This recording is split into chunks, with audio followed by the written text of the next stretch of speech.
What's up, guys? So, on this particular video, we'll be discussing about reasons why you should not visit Meghalaya in the month of April. Now, you need to understand that April sits right at the edge of Meghalaya's intense pre monsoon season.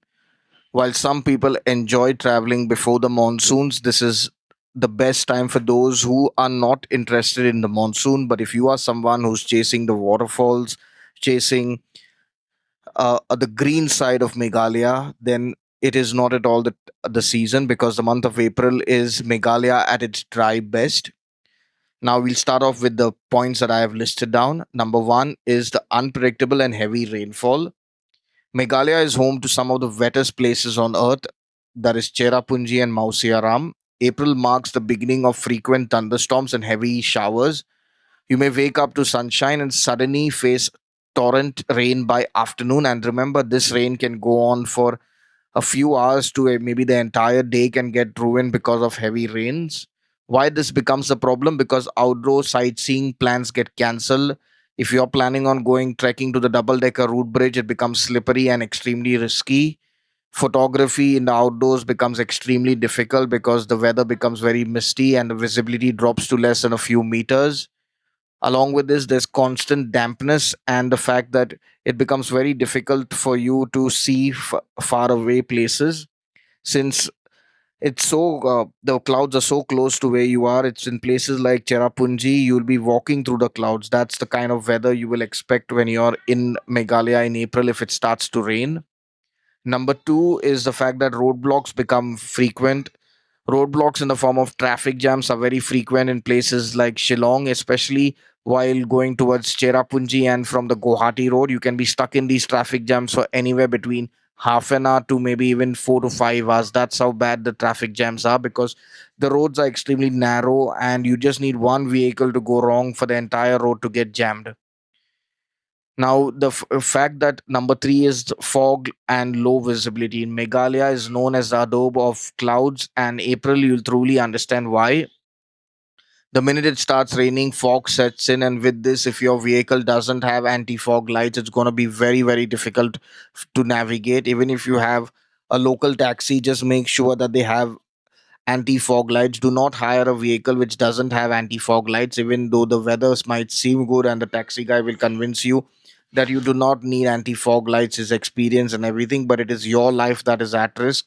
So make sure that the vehicle has fog lights in the month of April. Do not go without that to Meghalaya. Now you gotta understand that the visibility while driving on these winding roads will drop drastically. In some places it might be 10 meters, while other places it might be 10 feet. So keep that one thing in check. Number four is trekking becomes very risky. When you're planning on trekking to the double decker route bridge in Nongriat, the steps can become very slippery, leeches start appearing, and the river current starts rising. So make sure that you have your raincoat, you have a very good pair of shoes. Ideally, for the month of March, April onwards, you need good trekking boots. You do not need just good shoes. You need shoes which are waterproof and are anti slip because slipping on these steps can be fatal. You can end up damaging your head and break your bones because it is very slippery. Do not hike anywhere in Meghalaya without a bamboo stick in hand because it can be very, very slippery at places which you will not know about. Number five is the humidity and weather becomes sticky. April marks the transition from pleasant weather to humid pre-season climate. The afternoons get extremely sticky.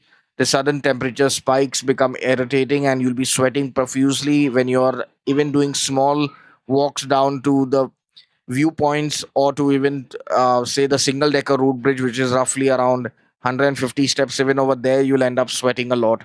So make sure that you're carrying cotton clothing, which will dry up easily, and you have plenty of extra clothes with you in your day pack or your backpack so that you can change clothes immediately.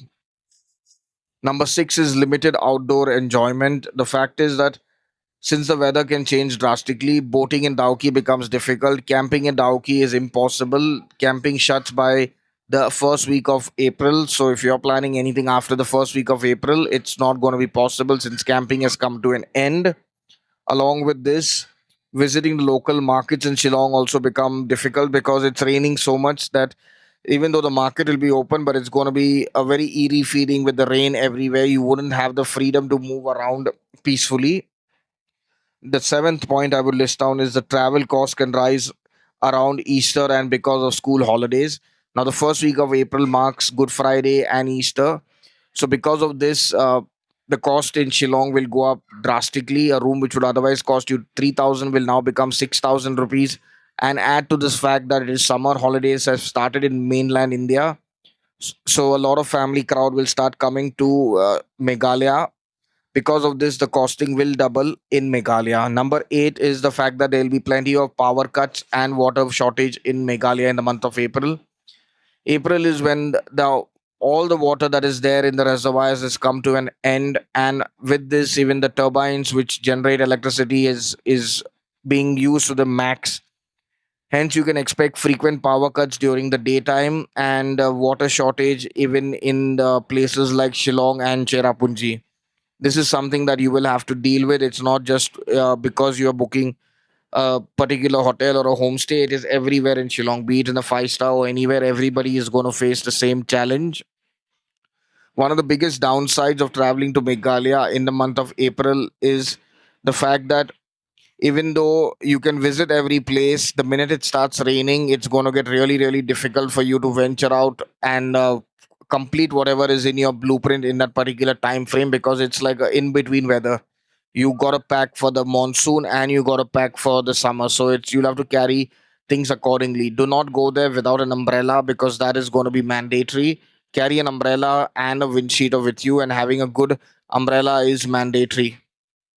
The final disadvantage of traveling to Meghalaya in the month of April 2026 is the fact that Good Friday and Easter's coming in the first weekend, and during that time, everything in Cherrapunji and Maulingnong and all the Christian villages and communities are going to be closed.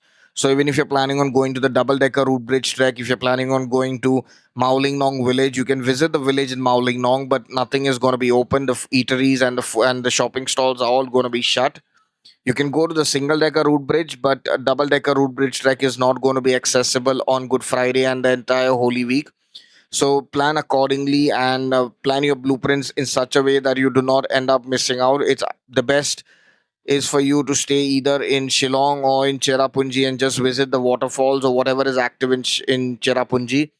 But ideally, if you start your trip on Good Friday, it would be the best, so that you can spend a couple of days in Shillong and then start venturing out to the different places which will start opening from Easter Monday.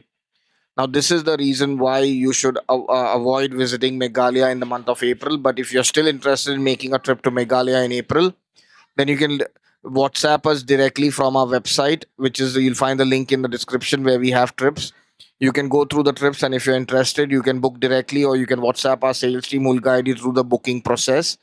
If you have any queries related to your own personal travel to Meghalaya and are confused about anything, you can leave a comment in the comment section or book a consultation, which is a paid service. Now, remember that Meghalaya is a 365-day destination. Every month is different, and the month of April marks the end of summer and the beginning of monsoon. So it's a good time to visit for those who want the best of both worlds. So remember, this entire video is just to give you an understanding of what you can and what you should expect in Meghalaya in the month of April. Overall, if you have booked your tickets and are going to and you have already done all your reservations, do not worry. You'll still have a very good time in Meghalaya. Just plan your trip accordingly. Now, till our next video for Meghalaya, remember, cover the earth before it covers you.